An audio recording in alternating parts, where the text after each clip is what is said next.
A manhunt for over 200 prisoners who escaped from a jail in Moroto, Uganda is ongoing. 7 out of 219 prisoners who escaped from the jail have been recaptured.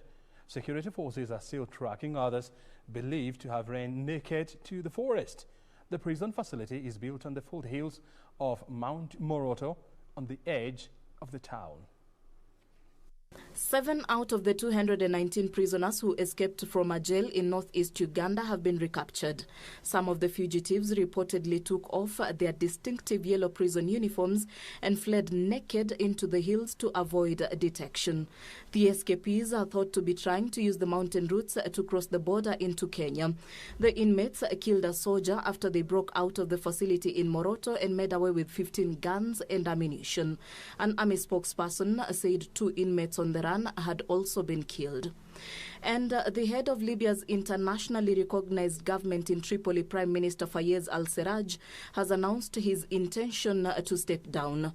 He has come under pressure from factions within the Tripoli government and from recent protests against worsening living conditions and government corruption. Meanwhile, the World Health Organization has warned of a serious situation in Europe as coronavirus cases spike. And South Africa, which had one of the world's earliest and strictest lockdowns, has announced a further easing of anti-coronavirus measures.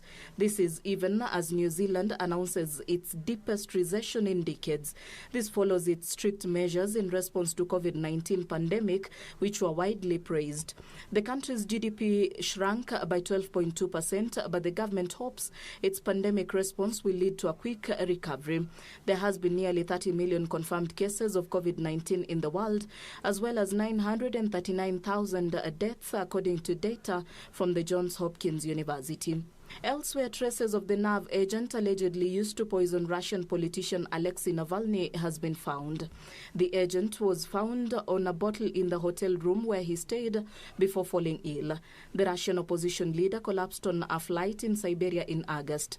Finally, Hurricane Sally has left more than 500,000 Americans without power as its torrential rains and storm surges.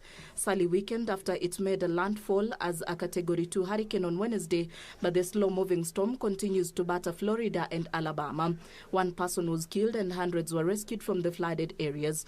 Catastrophic and life-threatening flooding continues over portions of the Florida Panhandle and southern Alabama.